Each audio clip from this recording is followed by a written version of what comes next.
This is Histories and Mysteries. I'm one of your hosts, Ashley's. Ashley's? Yep, I said Ashley's. I was hoping you were going to go right up by. I was waiting for the and this is. I accidentally said Ashley's, and then I just threw myself off, and I was like, well, we're just going to keep going. Oh my gosh, it's like, okay, so we have Tim Hortons here, right? Uh-huh. And the one that I used to work at, it's under new management now. And so usually we'd be like, thanks for choosing Tim Hortons. How may I help you today? And now that they're under new management, they say, it's a pleasure to serve you, or something like that. And it's like, it throws me off. So I pause for a few seconds thinking that they're going to be like, how can I help you today? Nuh-uh. They don't do that at all. They don't say that at all. They're just like, it's a pleasure to serve you. And it's like, oh, what if it's not?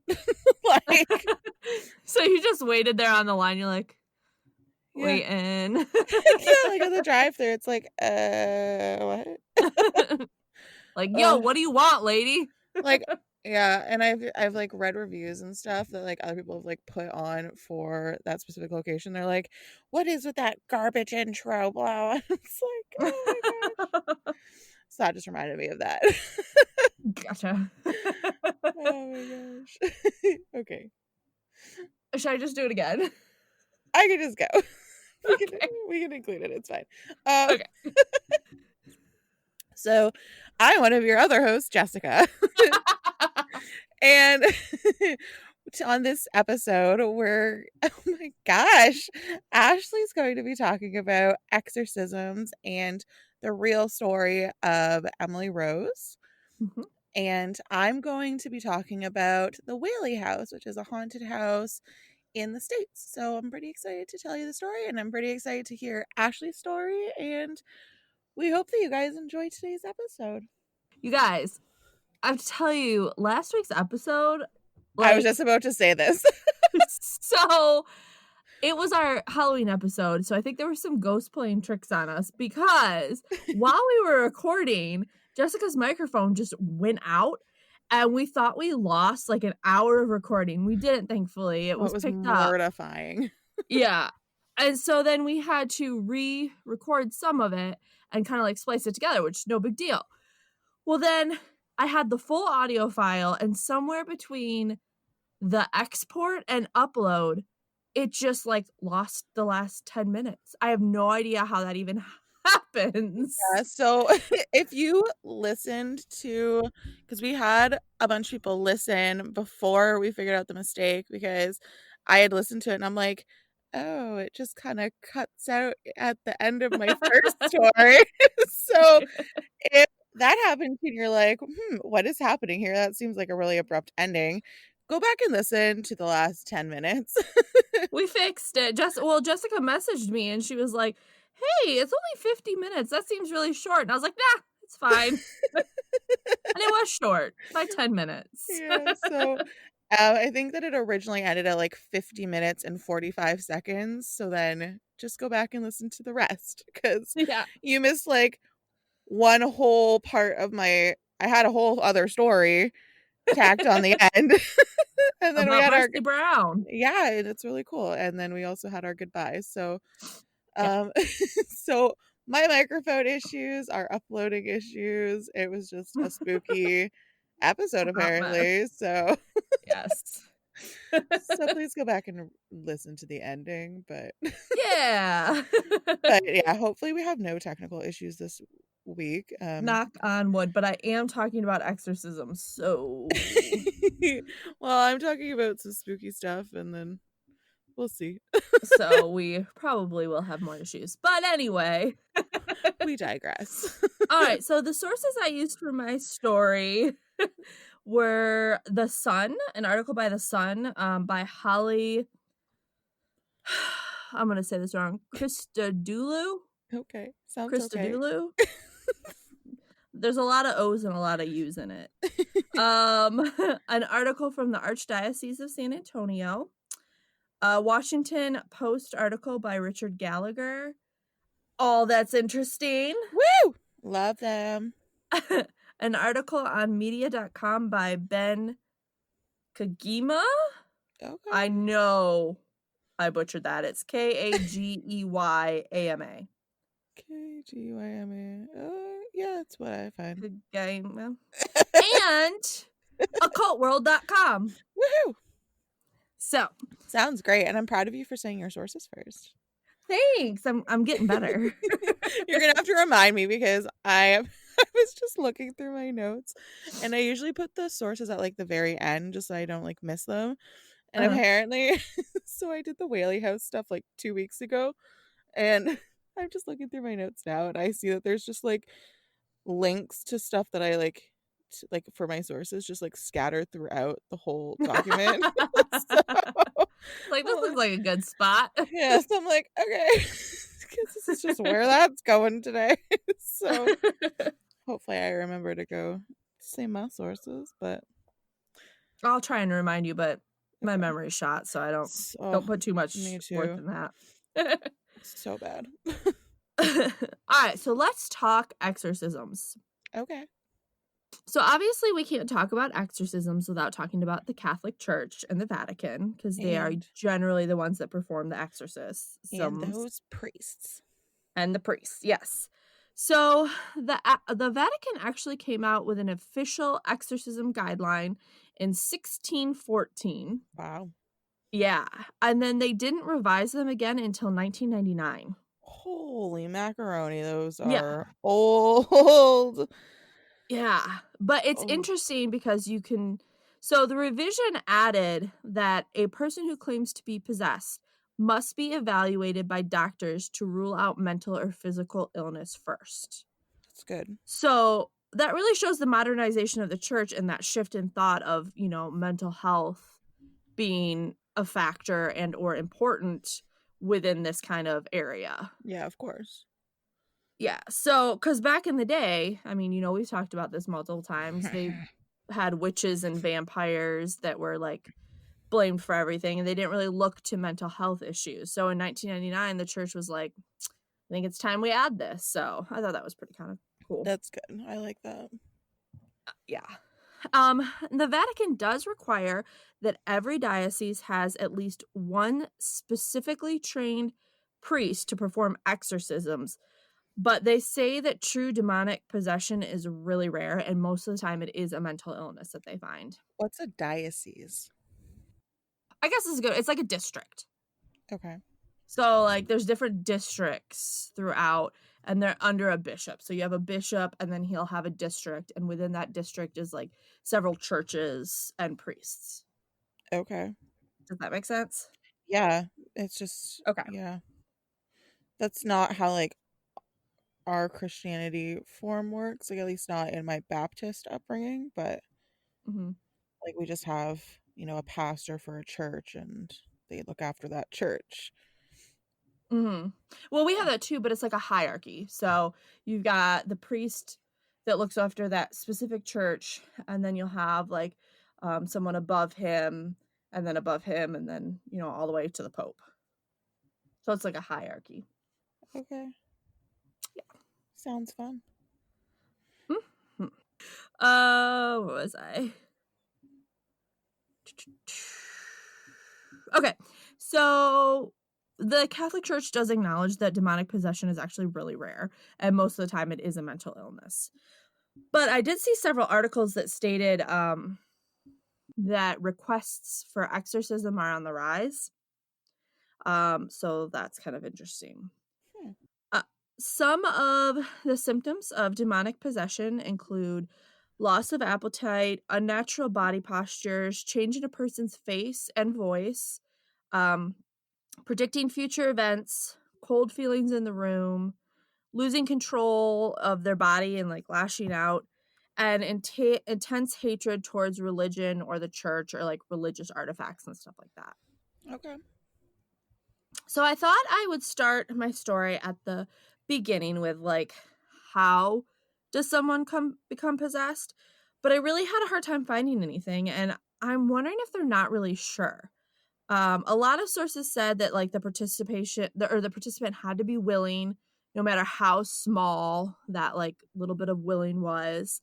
And I did read one where they said like dabbling with palm reading and future type stuff can open a door, but I only read that on one place, and Yeah. otherwise they I haven't really they aren't, like, expressed, like, "You do this and this and this," you know? Well, no, and I think, like, a lot of it is, like you said, like, the vulnerability, right? And, um, I f like, I don't know how legitimate it is, but it's kinda like if you're more vulnerable, say, like, you're, scared about something or nervous about something, so you're a little bit more vulnerable that way, and then it, like, lets something in and blah, blah, Mhm, blah, and, like, especially if you're more religious as well, right? So, mhm.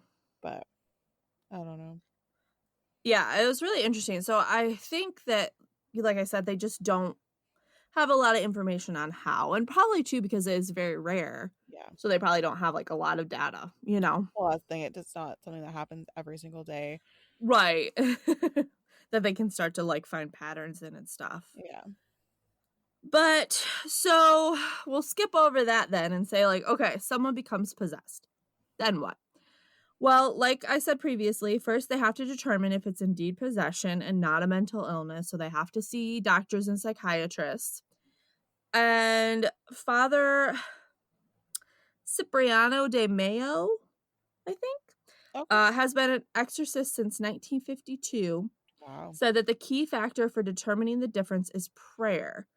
He said when an exorcist is praying over or with someone who is believed to be possessed, the possessed person will react in a negative way by frightening facial expressions, threatening words, or gestures and other things, but especially blasphemies against God and Our Lady. Yeah. And Our Lady, for those of you who aren't religious don't know, is the Virgin Mary, so Okay. Jesus's mom. So there are 3 stages to possession.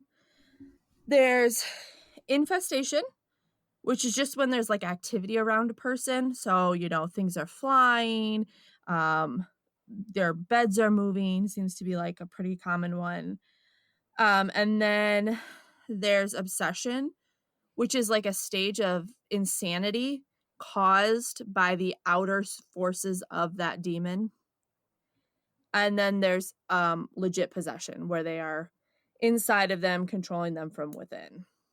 Okay. Have you seen the show on Netflix called Evil? No, I don't know if we have it here. Oh.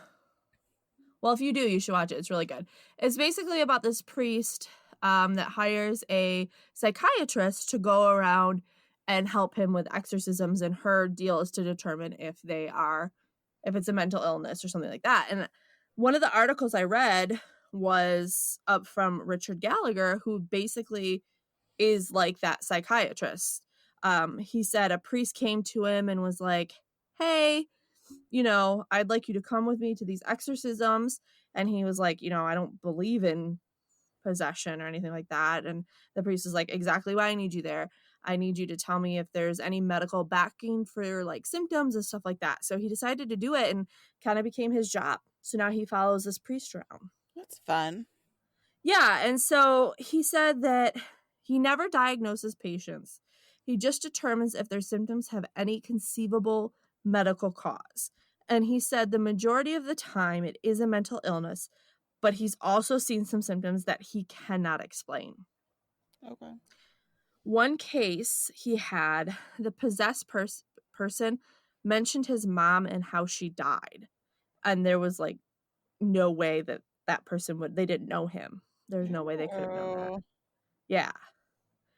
One of the interesting things he talks about is how he's seen within the scientific population and how he was a non-believer himself, but after again seeing some things that were unexplainable to him, he can no longer deny that, evil does exist. mm, He explains how people who don't believe him will ask for video evidence, but it's really hard to get. He said, for one, the demons don't always allow themselves to be videotaped. And two, the Catholic Church doesn't like to reveal the sufferer, just as like a psychiatrist doesn't reveal information about their patients. can blur out their face. Yeah, true. Um, so interestingly, if you've have you seen the movie The Exorcism of Emily Rose? Yes, when I was like 8 or 9. Um, Oh, jeez. I It's was a really very scary movie. I was very young, like I think I was that young. But I like remember being at my dad's for the summer when I watched it, and I don't think I paid much attention to it, but when I was at his house, I was sleeping in the basement, and that was at the time when I was up till like all hours of the night because it was the summer. I didn't have to do anything, I didn't have to be anywhere. Yeah.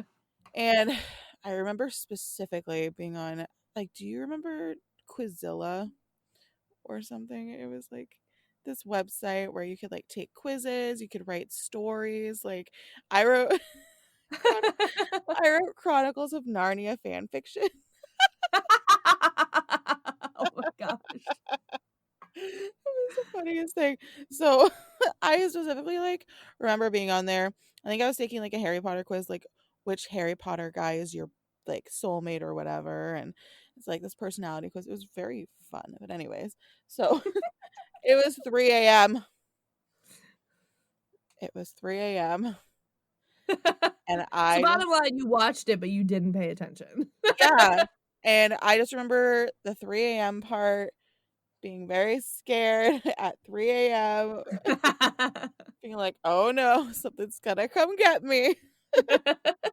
That's all I remember from the movie. Okay, so I think I gotta reposition my butt. For me, the scariest thing about that movie is that it's based on a real story. And it's based on a girl who is German, and her name is Annalise. And I'm not sure if it's like Mikkel or Mitchell, but she's German, so I'm gonna assume it's Mikkel. Okay. But I'm just gonna say Annalise. Okay.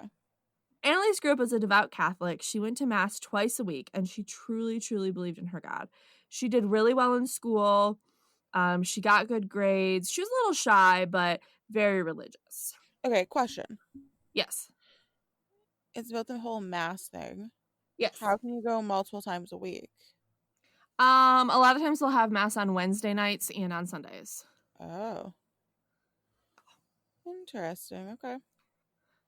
I don't know why. I don't know what Wednesday night is about, so don't ask me All right. I that. won't. um, mm, Around the age of 16, one day at school, Annalise just blacked out and began walking around in a daze. She doesn't remember any of it, but obviously her friends and family do. Um, that night she got home, she had a seizure and uncontrolled urination. Oh. Yeah, her family said it was almost like she was in a trance. Everything seemed fine after that. For about a year, nothing actually happened. And then exactly a year later, the same thing happened to her. This time she went to bed and she began convulsing, much more like seizure-like. So after this, her parents decided to take her to a neurologist who diagnosed her with temporal lobe epilepsy, which apparently causes seizures, loss of memory, visual and auditory hallucinations, and it worsens over time. It seems to fit all of her symptoms. She didn't have hallucinations yet, but she does eventually. So, apparently, this diagnosis also can come with what is called Geschwind syndrome, which is something that I believe, and correct me if I'm wrong, but I believe only people that have this temporal epilepsy show signs of. It's really rare, and it is called, they described it as a behavioral phenomena. So I think that kind of shows how rare it is. But this syndrome causes 5 primary changes: hypergraphia, which is an intense desire to write or draw; hyperreligiosity, which is just being hyper-religious; atypical sexuality, which is usually like they have a decreased sex drive; and circumstantiality, which is basically like they're talking in circles before ever getting to the point; and an intensified mental life. So just like all of their emotions and everything are extremely intensified. And they don't have to have all of those to be present. But the doctor didn't prescribe her any medication because the episodes happened so infrequently. But after she left that doctor, the symptoms became worse. And she started to get really sick. Not just mentally sick, but physically sick. Listen to all this stuff this poor girl has. She has tonsillitis. I'm gonna say this wrong, but I think it's pleurisy, which is like an inflammation of the lungs. Yep, that's correct. Pneumonia. Huh? That's correct. Okay, cool. Yeah. Pneumonia and tuberculosis. Oh, She was consumption. also yeah. She was also diagnosed with heart and circulatory issues, causing her Oh, to be hospitalized. Um, but they hospitalized her in a sanatorium. well, yeah, because she had tuberculosis. Oh, yeah, okay, that makes sense. Yeah. While there, she suffered another seizure, which caused them to take her to another neurologist who ran an EEG and did show abnormal brain waves. So they prescribed anticonvulsant medication, and she returned to the sanatorium. Sanatorium. I'm struggling today. That baby brain, man. I know. See, now you understand me because I had like a 2-week kickstart on my symptoms. Yeah, exactly. Ugh. There she became depressed, which I mean, I don't blame her. Look at all these health issues she's having, you Yeah. know? And if she's in a sanatorium, she's not like technically insane. And she's surrounded by all these people that either have tuberculosis and are like very, very sick, like her, or people that are legitimately mentally disordered. And Yeah. like that'd be rough. Yeah, Especially not a because, happy place. no. And a lot of them weren't as nice as St. Elizabeth's. So, Yeah, yeah, for sure.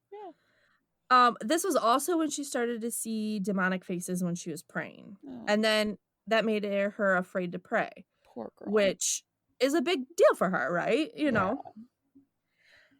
know. She after about 3 months, she was sent home, but the family said she was different. They said she was depressed, withdrawn, but they did have her return to school. So over the next 3 years, Annalise was prescribed different medication by different doctors, saw, this doctor and that doctor, tried this medication and that medication, but nothing really seemed to work. And she did decide to go to university in 1973, but her grades were like so-so. She started during this time is when she really started to believe that she was possessed by a demon. She says she started seeing the devil's face everywhere she went, and while she was praying, she would hear demons whisper things in her ears, like that she was damned and that she was going to hell. She started to become repulsed by religious artifacts such as the crucifix and the Bible. She would smell awful smells that no one else smelled, like rotting flesh or feces, that kind of stuff. How do you know what rotting flesh smells like? I don't know. Like, that's what I always like. Oh, your dog's going crazy. She's real mad about something. But honestly, like in a lot of these stories, it's like, oh, they could smell rotting flesh. It's like, how do you know what that smells like? Maybe it's like one of those smells where if you smell it, you just know what it is. Yeah, I guess. I don't know. That'd be That's gross what I'm though. with. Yeah. She her mother said that she saw Annalise staring at a statue of the Virgin Mary, and Annalise's eyes were jet black, and her hands looked like paws with claws. Oh, she's a black-eyed kid. Yeah, right? With those claws. So after this, at one point, her family decided to go on a holy trip to San Damiano to visit the holy shrine, hoping that that would help her. Yeah. While there, Annalise said that the soil made her feet burn and she refused to drink from the holy spring. The priest with her commented, Annalise approached the shrine with the greatest hesitation, then said that the soil burned like fire and she simply could not stand it. She also noted that she could no longer look at medals or pictures of saints. They sparked so immensely that she could not stand it. While there, she said she could no longer wear her rosary or saint's medal because it suffocated her, and she began emitting a foul smell and speaking in a man's voice. Ew. don't like that. Yeah. So once back, they decided to start looking for help from local priests, but they told her that she needed to seek medical help first and that she would need permission from the bishop for an exorcism if it came to that. While, trying to figure all of this out and go through this process, Annalise was declining. She started to rip her clothes off at odd times, saying she was burning from inside. She would dunk her head in icy water and in the toilet. She would run around bucking like a goat. She would go rigid, and at points, she had superhuman strength. She would compulsively do 400 squats a day, but that booty dough. I was just about to say that. I bet you had an ass butt. Yeah, I bet she did. She would eat coal and spiders. Ew. And even bit the head off a bird. She barked like a dog for 2 days straight and would pee on the floor and then lick up her own urine. I'm going to take some of my anti-nausea meds tonight. She became violent. She would self-harm.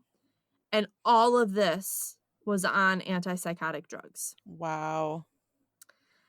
Clouds of flies would show up and disappear in the house, and shadowy animals were seen running around as well.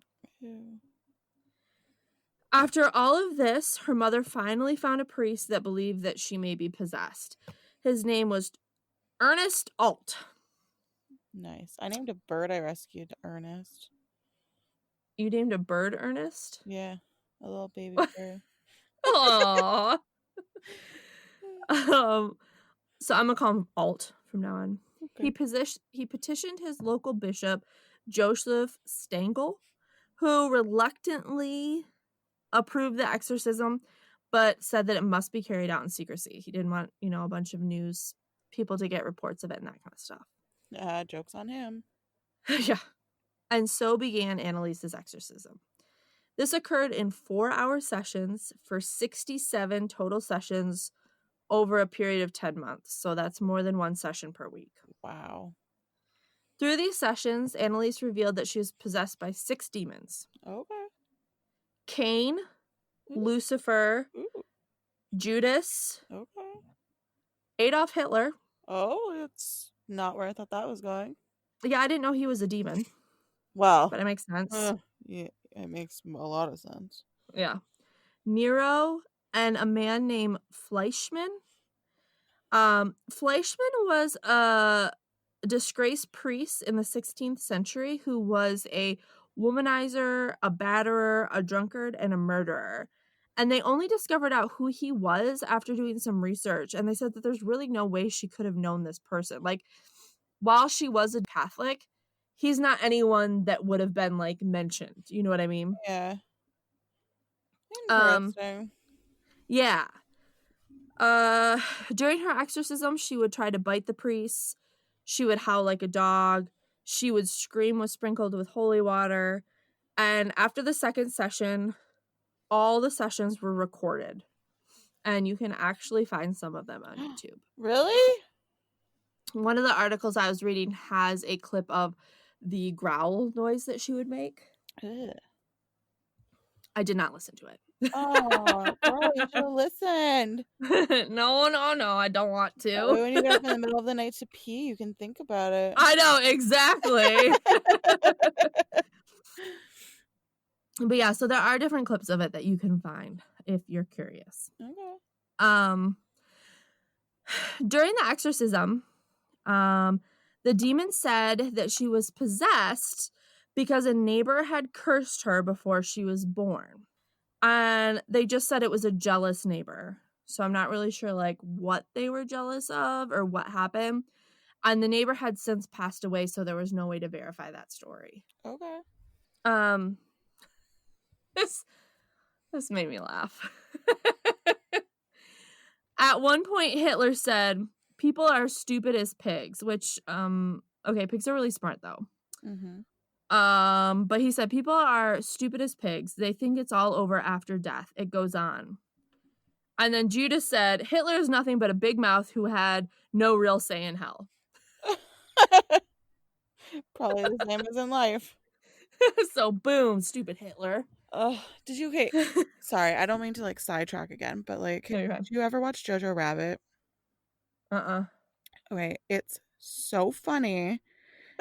Like, this little boy, his, imaginary friend is Hitler, played Oh by god. and it's played by Taika Waititi. I don't know who that You is. don't know who Taika Waititi is? So, Uh-uh. he was in What We Do in the Shadows, the original Oh! movie, Oh, I didn't see and the original. he was the director for Thor: Ragnarok. Oh, okay. And did you see Thor: Ragnarok?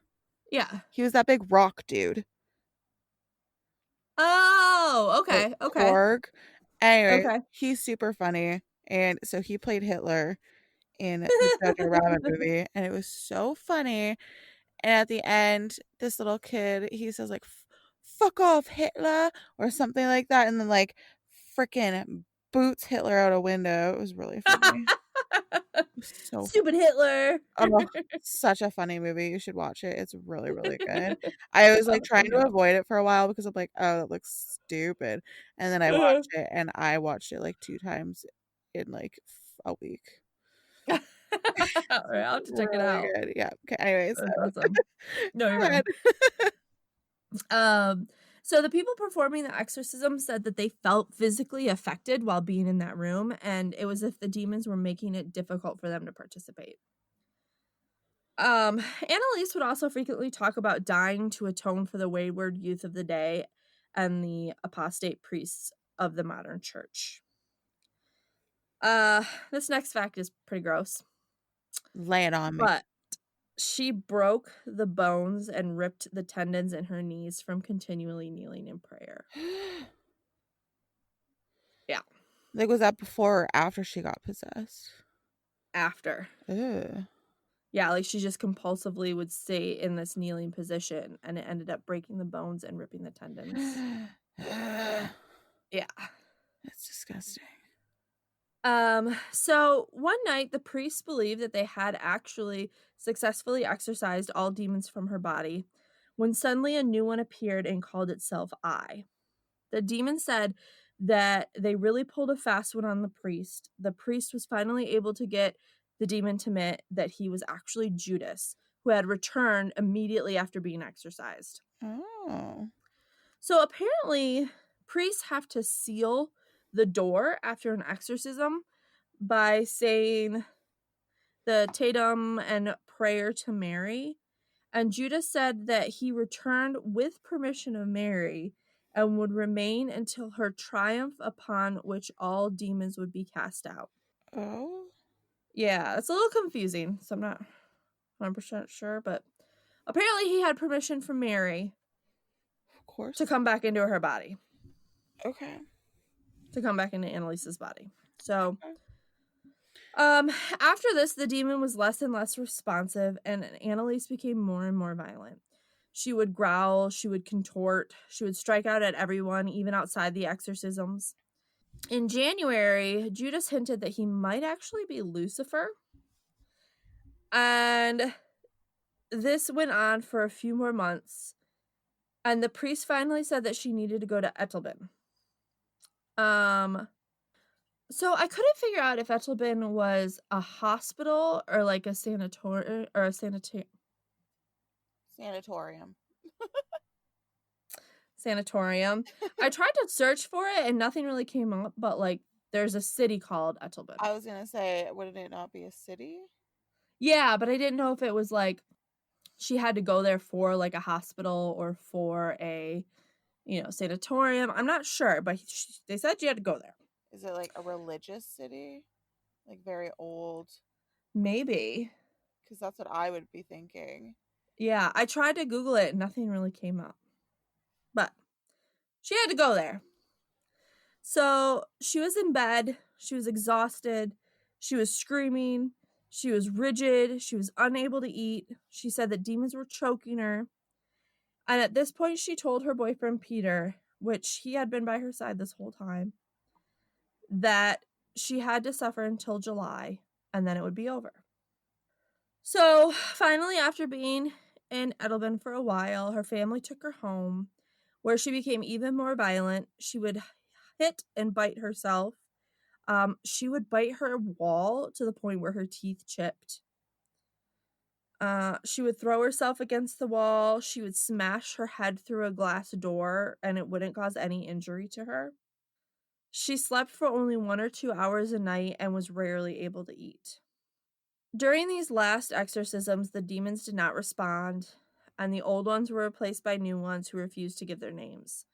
The priest did have a doctor come and observe her, but he performed no medical treatment on her. The priest thought that she was suffering from a penance possession, which is where someone is atoning for someone else's sin from their family. They're extremely difficult to exorcise and to treat because they're not the ones who committed the original sin. Yeah. And Annalise was asked multiple times if she wanted a doctor, but each time she declined. She eventually stopped eating and stopped drinking altogether and died from malnutrition and dehydration Oh, wow.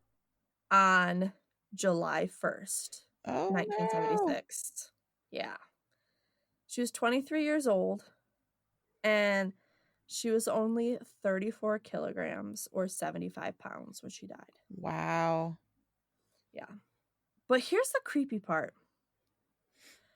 Her autopsy revealed that she had died of starvation, but her brain showed no signs of damage caused by like typical epileptic seizures, nor did her body have any sores associated with starvation.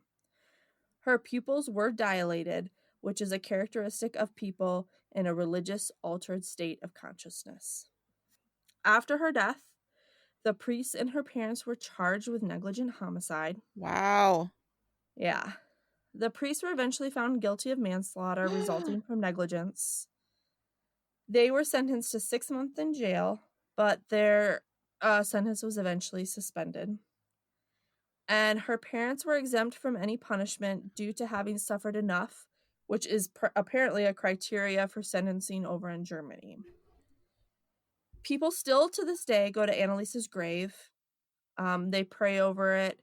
They go there for a religious kind of tranquility, and she's given almost a saint-like status. Wow.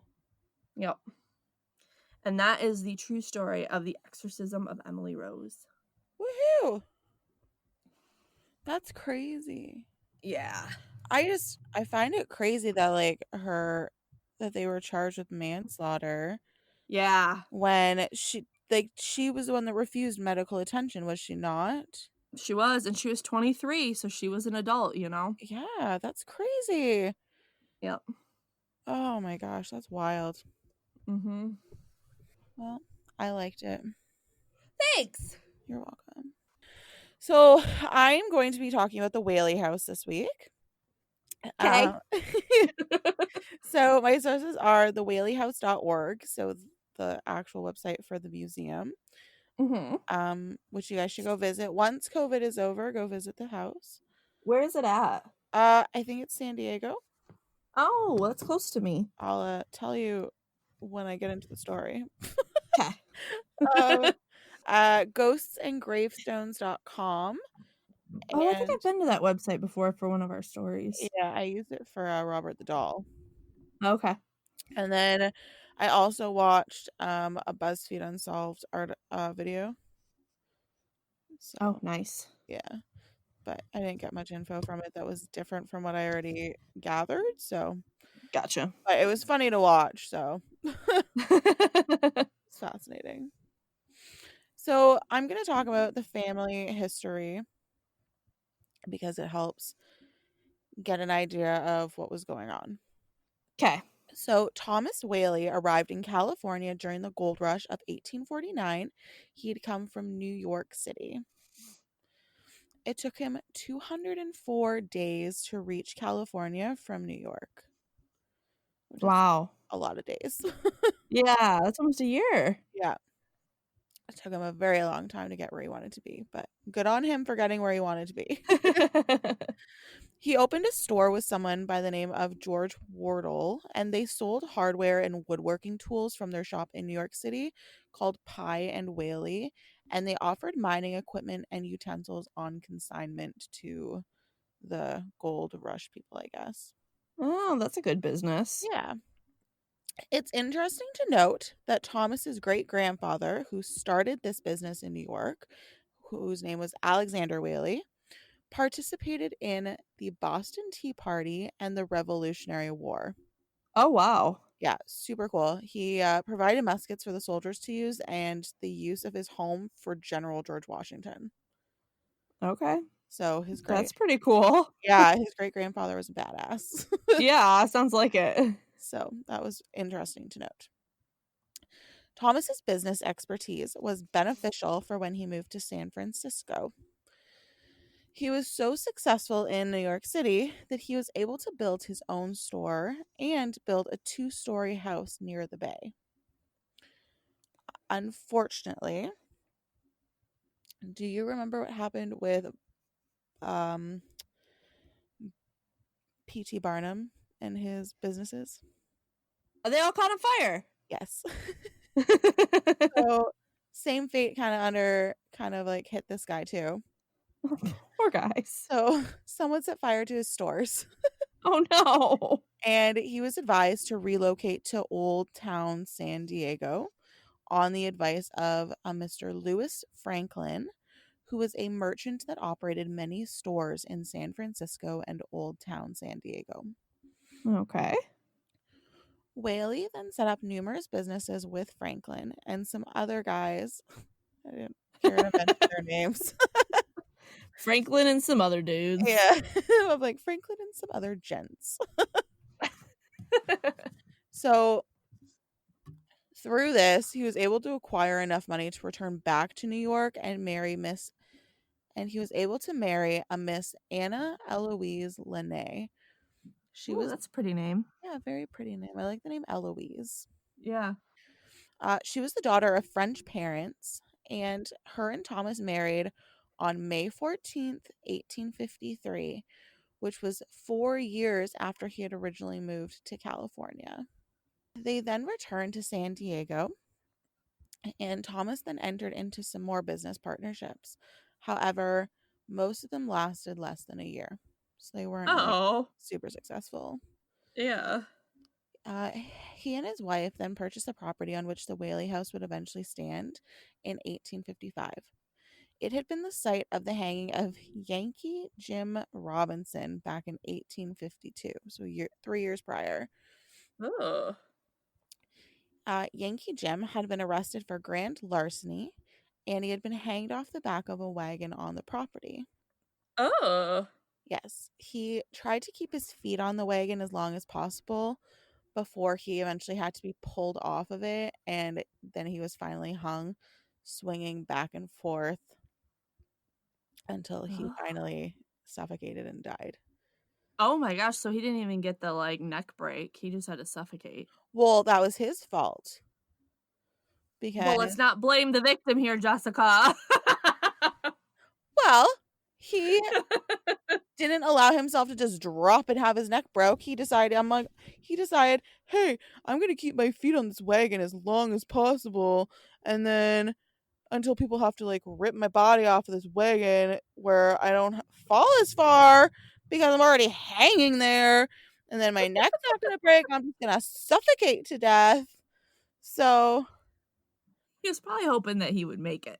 you're not gonna make it if you're like a freaking rope around your neck. There's always hope, Jessica. It reminds me of that scene in The Mummy with Brendan Fraser's character in the first movie where he was hung. Did you know he actually almost hung in real life? No! Yeah, the stunt went wrong, and you can like see him turning friggin' blue on the screen, and that's legitimate. Oh my gosh. Yeah, he almost freaking died. Wow. Yeah, anyways, huge props to Brendan Fraser. I friggin' love him. Yeah, I love him too. Ugh, ugh, yum. He just looks like such a kind man. He does. He looks like a really nice dude. Yeah, did you see my post yesterday? I like Yeah. he's so sweet. Everybody just wants him to have a good day. Yeah, I just want to give him a hug. Anyways. So after Yankee Jim finally died because he just was having a bad day, Thomas Whaley was he was alleged to have been a spectator at his hanging. Oh. Yet he still opted to buy the property and build his home there. Well, they were sick back then. Yeah. What are you playing with? A broken hanger piece. Oh, okay. It broke. Oh, nice. That's funny. So, on this property, they started by building a granary, and then they Ooh. built their two-story home starting in 1856 and finishing a year later in 1857. It was declared by the newspaper to be the finest new brick block in Southern California. Ooh. It was a very nice home. A year after the home was built, Thomas set up his general store inside of his residence. However, the store was too far from the center of the community, so he rented out a frame building and relocated his business there instead to ensure his business thrived. Okay, that sounds smart. Yes. By 1858, Thomas and Anna had 3 children. Their names were Francis, Thomas, who died at 18 months from scarlet fever, Oh. and Anna. So they both had a child named after them. Got it. Yet another arson took place Oh my gosh. at Thomas's business on the plaza. So the family moved back to San Francisco. Okay. They had 3 more children during this time, and Thomas assisted in the American takeover in Alaska, setting up stores in Sitka. Okay. I don't know what the American takeover was, but I'm assuming it's where America took it over. I mean, I got that. But I assume it had to do with the indigenous people up in Alaska. Yeah, I would think so. Yeah, that's hilarious. Oh, it had to do with the takeover. No kidding. No I shit. just had to. I had to be a smartass. I didn't think that. What? That doesn't make sense. Oh my gosh. Okay. After an earthquake in 1868, the family moved back to their home in San Diego, out of which they ran yet another general store. From They're 18 really banking on those stores. Yeah, exactly. You gotta do what you gotta do what you know. Yeah, it's true. It's true. From 1868 to 1869, a theater troupe operated out the front upstairs bedroom. Cute. Yeah.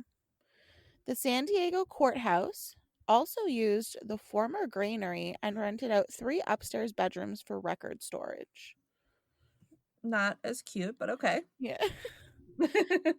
After a raid in 1871, the courthouse records were removed from the Whaley house and taken elsewhere for storage. They specifically told me where they brought the documents, but I didn't think it was like that important to note. Gotcha. So just took them elsewhere. Got it. After the courthouse exited their residence, Thomas decided to connect the granary with the rest of the residence, change windows and doors, and he even changed the front porch. So from 1874 to 1879, Thomas made his way back to New York to supposedly settle his father's estate, even though his father died in 1832. Oh, Yeah, so it's quite a few years. yeah, it's like 40 years. So Huh. that's weird. But anyways, I wonder if someone else was like the trustee and they died. maybe So he had to go. like his mom or something. Yeah. Huh. Weird. Interesting. Anyways, just seemed like a really long period of time for me. Yeah, for sure. He then traveled to San Francisco after that, seeking employment, which he was unfortunately not able to do. Oh. Yeah. So he was off in San Fran trying to look for jobs. His family was back at the Whaley house in San Diego, and they were living in a bad financial situation. And Yeah, I would think so. yeah, and they were very dependent on Francis Whaley, who was the oldest son, for support. Oh. In 1882, Violet Whaley and Anna Whaley both entered into marriages. So the two daughters, not Anna Whaley, the wife. Got it. So they both entered into a couple of marriages. Okay. Anna married her first cousin, Oh. and Violet married some other schmuck whom she could hardly bear. It was a bad, Okay. it was a bad marriage. Got it. So Violet, because of the bad marriage, went through a divorce, and divorcing back then was not good. Yeah. Right. So she was humiliated due to this. And in 1885, she committed suicide in the house by shooting herself through the heart in a back outhouse. Oh gosh, that's awful. Yes. And what's even more terrible is that her father found her dying and brought her into the family parlor where she finally succumbed to her injuries. Oh my god. Can you I can't even No, I couldn't imagine. imagine finding my child. Oh. I could not imagine my child. Oh my gosh. But after this horrible, horrible event, Thomas built the family a single-story home on State Street in downtown San Diego. And he was also able to keep going a real estate office in the First National Bank building. Hmm. So good for him. Yeah. In 1890, Thomas Whaley died at the State Street address. Their original house went vacant that whole time until 1909, when Francis Whaley returned to the home to oversee its restoration. Oh, okay. Due to the new electric railway running through there now, oh, I used the wrong there. Francis used the house as a tourist attraction, emphasizing on its historicity and entertaining those that came through with his guitar. Oh. Eventually, Anna, Thomas's widow, moved into the home and she died in 1913, followed by Oh. Francis in 1914. Oh, wow. Yeah, so that's sad. Another daughter that was living in the home, her name was Lillian, and she remained there until her death in 1953. Oh, wow. Yeah, so a long time. Yeah, she lasted out all of them. Yeah. But then the house had once again fallen into disrepair due to her living alone and not able to keep up with it. Okay. So that's the family history. Okay. Very So, tragic, very sad. yes, and now I'm going to get into the hauntings. Yay. So, it is said to be the number one most haunted house in the United States. Wow. Yeah. Some of these hauntings were from none other than Yankee Jim Robinson. Okay. There were loud footsteps, disembodied footprints, and eerie noises that constantly scared the Whaley family throughout their time at the home. Thomas Whaley himself even concluded that these footsteps were from none other than Yankee Jim. Okay. It makes sense. I mean, he had a pretty horrible death. Exactly, yeah, and it's like he died on the property, so Yeah. Yeah. his spirit is bound to be there, especially because it was such a violent death. Right. Next, some hauntings came from little baby Thomas, where Oh. people can hear tiny footsteps. Which is, Oh. see, and to me, that's gross. I don't want to hear little, Sad little baby footsteps. but like the little pitter patter, pitter patter, pitter patter. Just like, Yeah, that'd be terrifying. yeah, just like quickly like running across the floor, like, ugh.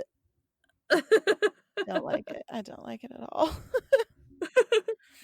They could hear a baby crying, Oh. and this is also like vomit inducing. They could hear little giggling when no one else was around. That's terrifying. Yeah. Like, especially if it's like in like a dark corner and it's like And it's like a high-pitched kid voice. yeah. Ugh. Ugh, Ugh. bleh. That give me chills. So gross. Others have reported seeing a young woman, presumably Violet, Okay. hanging around the second floor of the house. It is said where she is known to linger is super cold and you can feel her presence. Ooh. Many have also seen Thomas Whaley standing at the top of the staircase, all dressed up and nowhere to go. Oh. An account from the museum's curator was from a 5 or 6 year old girl who was waving to someone in the parlor that no one else could see.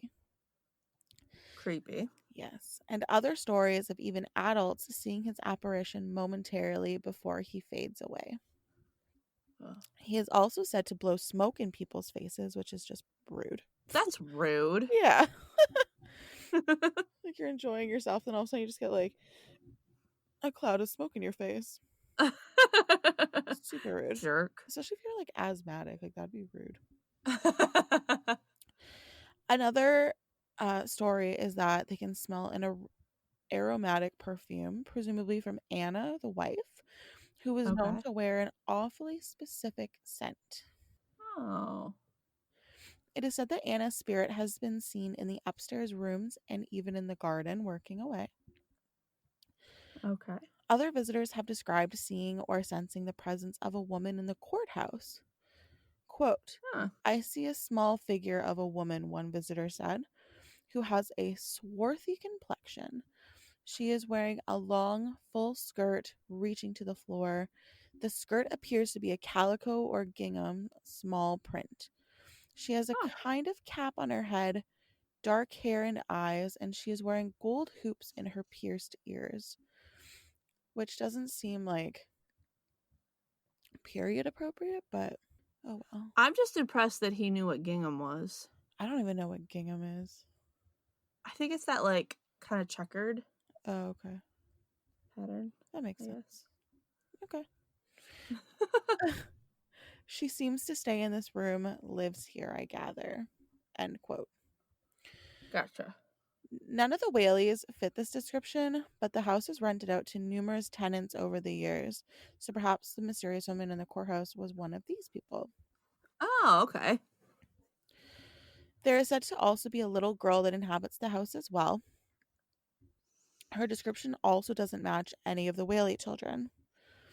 Rumor has it, however, sorry, this is terrible.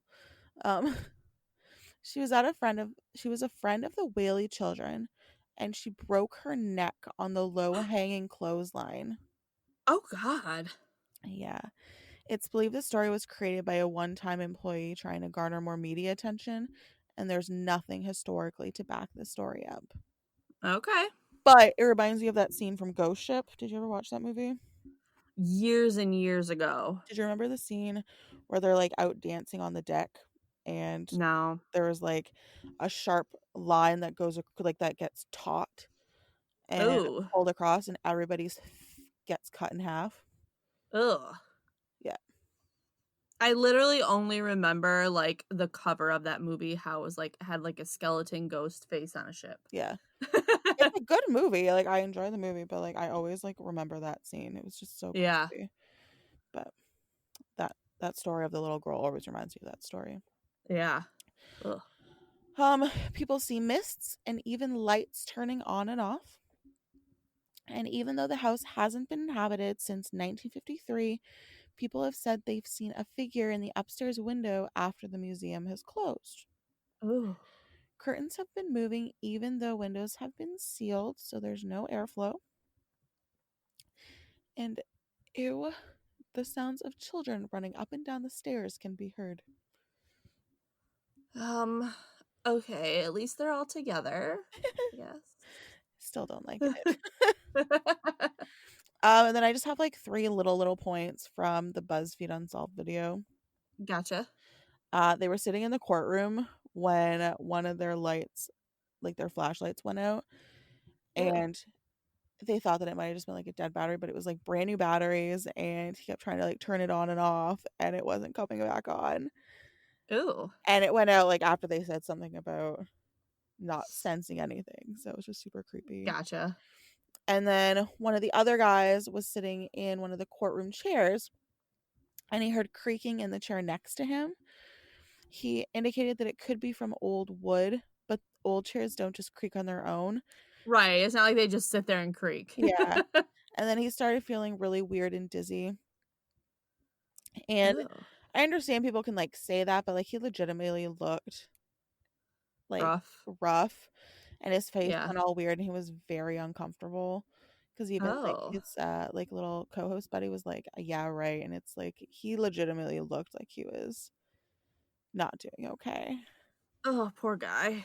Yeah. And then while they were sitting alone, while this one guy was sitting alone in a room, he heard a really loud whisper in his ear. Ugh. And he thought it was so real that he thought that his buddy was messing with him, and the sound was caught on their raw audio feed. Ah. Yeah, because like he just randomly jumped out of his seat and like yelled. Oh, And wow. he's like, "What are you guys doing?" And they're like, "We're not doing anything." We're just hanging out. Yeah, so that was really creepy, and it was Oh. just like really cool to watch that video. They're very funny, so like I suggest watching it. Okay. Yeah, I'll check it out. But anyways, that's my story on the Whaley House. Oh, I loved it. So creepy. It's so creepy. Like I would love to visit it eventually. Yeah, that'd be really cool. So, but yeah, it's in San Diego. Okay. So I think it's only like 3 or 4 hours from me. that's not close. Well, it's close-ish. You're almost 6 hours away, Oh. so you're not very close. Okay, never mind. Anyways, that's my story on the Whaley House. Love it. Woo! If you guys would like any more of us, please feel free to reach out to us on any of our social media outlets. We are on TikTok at Histories and Mysteries Pod. We are you can email us at historiesandmysteries515@gmail.com. And we are on Instagram and Facebook at Histories and Mysteries, all spelled out. And we would love to hear from you in any way. Yes, so please let us know how we're doing. If we're doing anything that you don't like and we can try and fix it. Just literally anything. We just want to make sure that we're doing the best for all of you. And don't forget to go re-listen to the last 10 minutes of last week's episode. Yes. Please. We look forward to bringing you 2 new stories next week.